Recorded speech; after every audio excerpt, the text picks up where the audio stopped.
वो जो योजना काल थी। सेवक थे वो तो सब निहत्थे थे कार और सेवक उतने निहत्थे थे, कार सेवकों के पास कोई प्रयोग न वस्तु थी, न कोई साधन था, न वहां पर कोई व्यवस्था थी, ना कोई एक्सप्लेसिव था, जी। कोई गिराने की योजना भी नहीं थी। अच्छा लेकिन ये एक दैवी योग बना। हम कार सेवकों को, हम लोगों को ये भाग्यशाली अवसर मिला कि हम उस ढांचे को ध्वस्त करने में सहभागी हुए।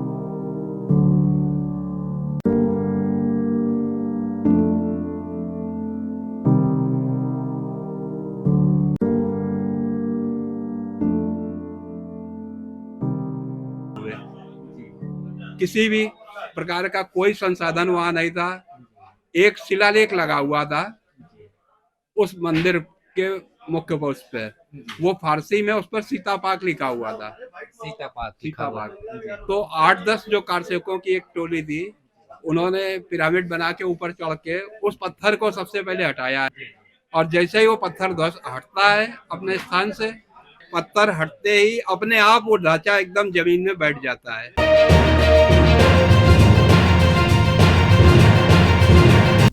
आज जब अयोध्या में भगवान श्री राम के भव्य मंदिर की बात होती है, भगवान रामलला के प्राण प्रतिष्ठा की बात होती है, तो सबसे पहले उन सेवकों की याद आती है जिन्होंने घर परिवार, पढ़ाई लिखाई व तमाम जिम्मेदारियों की चिंता न करते हुए अपनी जान की बाजी लगा दी थी। 1990 के तमाम बलिदानों के बावजूद 1992 में विवादित ढांचे पर चढ़ गए और तभी हटे जब ढांचा नेस्त नाबूद हो चुका था। आज हम उन्हीं एक सेवक से मिलाने जा रहे हैं जो मौके पे न सिर्फ मौजूद थे बल्कि उनकी आंखों में सारी तस्वीर आज भी लाइव उभर आती है। आपका शुभ नाम क्या है? नरेश मिश्रा। आपने जो 1990 और 1992 दोनों समय पे कार सेवा की थी और आपने उसके पहले से भी राम काज में जुड़े हुए हैं, तो कुछ थोड़ा सा यादें हमें बताइए किस तरह। 89 की जो शिलान्यास का कार्यक्रम था, उस कार्यक्रम में भी रहने का मुझे सौभाग्य मिला था, और सक्रियता से मैंने वहाँ पे भी कार्य किया। और उसके पूर्व राम ज्योति यात्रा से शुरुआत जब बिठूर से कानपुर में आई थी, बिठूर से लेकर यहाँ नगर तक आई थी, तो मुझे उस राम ज्योति यात्रा में भी मैंने पूरा अपना समय दिया हुआ था। 1992 में जब मस्जिद ढाई जा रही थी उस समय भी आप मस्जिद नहीं थी, विवादित ढांचा, सर विवादित क्योंकि ढांचा वहाँ नमाज कभी पढ़ी ही नहीं गई थी, तो जहाँ नमाज नहीं पढ़ी गई वो मस्जिद हो ही नहीं सकती है। तो वो विवादित ढांचा उसका है, उसको तो वो जो उसमें ढाया जा राम रहा कथा था। पार्क बना था ढांचे के बगल में ही, मानस मंदिर के बगल से। वहां पर उस समय मुझे सुबह, पहले मैं मंच पे भी कुछ देर रहा व्यवस्था के तहत, उसके बाद मैं मंच से नीचे आ गया था 6 दिसंबर 92 को। और 6 दिसंबर 92 को माननीय अशोक जी नीचे वहां पर प्रतीक कार्य रूप में पूजन का एक कार्यक्रम रखा गया था, जो कि बैरिकेटिंग से बाहर के हिस्सा था।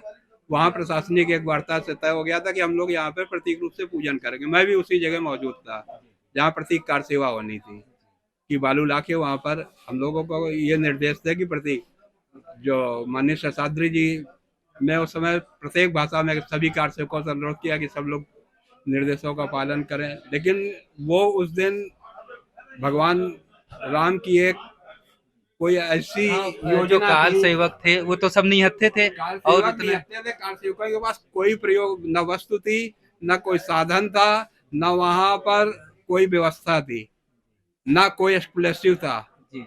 जो लोग कह देते हैं कि ना एक्सप्लोसिव लगा के ध्वस्त कर दिया, कोई भी साधन नहीं था, कोई गिराने की योजना भी नहीं थी। अच्छा लेकिन ये एक दैवी वो रहा कि दैवी योग बना, और उस दैवी योग में हम कारसेवकों को, हम लोगों को ये भाग्यशाली अवसर मिला कि हम उस ढांचे को ध्वस्त करने में सहभागी हुए। किसी भी प्रकार का कोई संसाधन वहां नहीं था। एक शिलालेख लगा हुआ था उस मंदिर के मुख्य पोस्ट पे, वो फारसी में, उस पर सीता पाक लिखा हुआ था। सीता पाक लिखा सीता हुआ पाक। था। तो 8-10 जो कारसेवकों की एक टोली थी, उन्होंने पिरामिड बना के ऊपर चढ़ के उस पत्थर को सबसे पहले हटाया है, ये मतलब ऊपर गुम्बद की तरफ था ये पत्थर? गुम्बद की नहीं, मेन गेट पे था। मेन गेट पे गुम्बद था। के पहले, गुम्बद जहाँ से चैनल ताला लगा था, जिस गेट पे लगा रहता था, जी। उसी गेट के ऊपर मेन, हाँ, जो मेन एंट्री का गेट था, हाँ, उस पे उस पे ये पत्थर लगा था, सीता पार्क लिखा हुआ था उसमें फारसी में। जी, और जैसे ही वो पत्थर ध्वस्त हटता है अपने स्थान से, उसके बाद मंच से भी घोषणा की जाती है कि नहीं, सारे लोग हट जाएं वहां से, क्योंकि और पत्थर हटते ही अपने आप वो ढांचा एकदम जमीन में बैठ जाता है। पूरा इतना बड़ा बड़ा ढांचा जो अपने अपने आप आप, मतलब एक जिसको पत्थर पे माने टिक खाली गया। उस पत्थर पे, और वो जो कार्य है, अद्वितीय कार्य, वो हनुमान जी के द्वारा ही किया गया। क्योंकि ये विश्वसनीय नहीं लगेगा आज के साइंस के युग में कि ये चीज, लेकिन उस कार्य सेवा स्थल पर 4-5 लाख लोगों की तो मौजूदगी थी, लेकिन बंदर एक भी नहीं था। उस लेकिन दिन 6 दिसंबर को एक भी बंदर नहीं एक दिखा भी वहाँ। बंदर उस परिसर के आसपास परिसर नहीं था। जी, जो जन्मभूमि का हाँ, परिसर परिसर में। था, परिसर के आसपास कहीं नहीं उपस्थित था। लेकिन उसके बाद 2 दिन बाद, जब वहां के अगल बगल की गलियों में 300 से 400 बंदर घायल अवस्था में था, जबकि कार सेवक कहीं घायल नहीं हुआ था। जी, जी। कार सेवक, केवल 7-8 कार सेवक घायल हुए थे, जो पत्थर वही निकाल रहे थे, बाकी कोई घायल नहीं हुआ था। तो ये माने कि हनुमान जी की वानर तो सेना वहाँ हनुमान पे। जी की उस वानर सेना ने एक अपनी अद्वितीय शक्तियों का प्रयोग करते हुए और अपने प्रभु श्री राम के लिए कार्य किया, और हम लोगों का वही हुए वही वानर सेना इंसानों के रूप में आप लोगों के सबके बीच में थी आकर और आकर उसने हमारी मदद करी, और इस राम काज को पूरा करने में हमारा सहयोग किया। माध्यम वही रहे, मतलब जो श्रेय है वो हम पूरा हाँ, आप तो हनुमान मौके जी पे को। मौजूद थे, आपने देखा, उस चीज को हम मौके महसूस पे किया। मौजूद रहा, मैं उसके बाद भी चूंकि 2 महीने तक वहीं रहा हूँ, तो आपने बिल्कुल तो आंखों से देखा, महसूस भी किया सारी महसूस किया चीजें। सारी चीजें। जी। और ये जब विवादित ढांचा ढह गया था तो सभी लोग वहाँ का ईंट पत्थर लेके आ रहे थे, आप बता रहे थे बहुत ज्यादा मलबा था, वो कैसे मतलब साफ हुआ? भाई, इतना बड़ा परिसर था, उस परिसर का मलबा, वो परिसर का मलबा, जो वही पूरी भीड़, कारसेवकों की जो समूह था, पूरा भीड़, उस भीड़ ने, हर एक ने कि इसकी निशानी हमको ले जाने की, हमने भी कार सेवा की, तो बहुत सा मलबा तो वैसे चला गया। क्योंकि सेंट्रल की फोर्स उस समय थी, हाँ, तो कहीं कोई पूरी योजना नहीं थी। जी, तो फिर एक तुरंत आपस में ही एक ये बनता है कि फैजाबाद तक पूरे मार्गों को, जो गुमटी और ये जो भी थे, वो लगा के अवरुद्ध कर दिया गया कि केवल अगर जो सेंट्रल का अगर फोर्स आता है, तो हवाई हमले के अलावा उसके पास सड़क मार्ग से आने का कोई विकल्प शेष नहीं बचा के रखा गया था।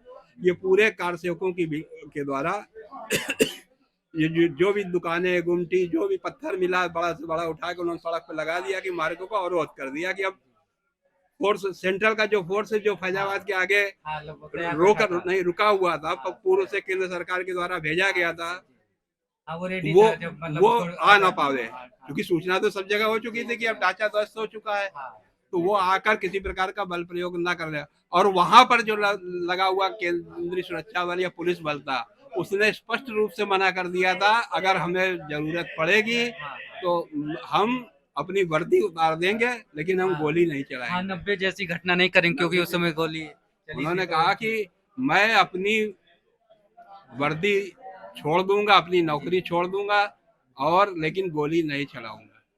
ये एक बहुत बड़ी चीज थी क्योंकि 90 में तो उन्हीं पुलिस वालों के खाते उन्होंने कहा तमाम लोग मारे गए। हम भी, और उसमें भी ये भी नहीं कि खाली यहाँ के थे कि यूपी के हों, उसमें आंध्रा के जो पुलिस फोर्स, सेंट्रल का फोर्स हाँ, वो तो लगा, बाहर की लगाई जाती सब है। आंध्रा, तमिलनाडु, केरला, लेकिन वो हमसे ज्यादा धार्मिक थे। जी। जो हमारे यूपी के लोगों से ज्यादा लोग बाहर से कार सेवकों में भी बड़ी संख्या में पूरे देश का प्रतिनिधित्व था। देश का ऐसा कोई कोना नहीं रहा होगा कि वहाँ के कार सेवक की वहाँ उपस्थिति ना रही हो। अब तो आप लोग की मेहनत एक तरीके से माने सफल हो गई है और 22 तारीख को बिल्कुल मूर्त रूप में आप सब देखेंगे भी। तो आपको कैसा लग रहा है और कैसा संदेश देना चाहेंगे? 22 तारीख तो हम लोगों की जिंदगी का एक अविस्मरणीय दिन होगा। ये मतलब मतलब ये आपकी जीत के आंसू है जो बहुत बड़ी मेहनत जो है सफल हुई आप जैसे लोगों की वजह से ही, मतलब एक जो नई पीढ़ी है वो ये आज का दिन देख रही मंदिर में शायद गया। कल्पना ही नहीं थी कि अपने जीवन में जी। देखूंगा। हाँ, इतना बड़ा अभियान जो चलाया था एक उस समय, आज को बहुत सारी सुविधाएं भी दे दी जाए फिर भी आदमी नहीं जाना चाहता। आप लोगों ने गोली का भी डर नहीं था और ये भी पता था कि लाठी चल जाए कब क्या हो, लेकिन आप अपना जुटे रहे लगातार। नहीं, मंदिर बनेगा ये जी तय था, जी लेकिन मंदिर हम लोगों के जीवन काल में ही बनेगा, देखने को हमको मिलेगा, ये नहीं तय था। ये तो तय हो गया था जिस दिन ढांचा हटाया था कि अब मंदिर तो बन के रहेगा, ये तय था। क्योंकि मंदिर बनाने की जो पूरी पूरी योजना भी थी उसमें भी यह था कि 30 साल का समय लगभग लगना था। जो उसके पत्थर जो जिस तरीके से, चूंकि उसमें सीमेंट और उसका प्रयोग नहीं होना था, तो 30 साल की जो सोमपुरा जी ने उस समय भी टाइमिंग दिया था, तो 30 साल के लगभग का दिया था कि 30 साल लगेगा पूरा तैयार होने में, पत्थर की घिसाई और उसका।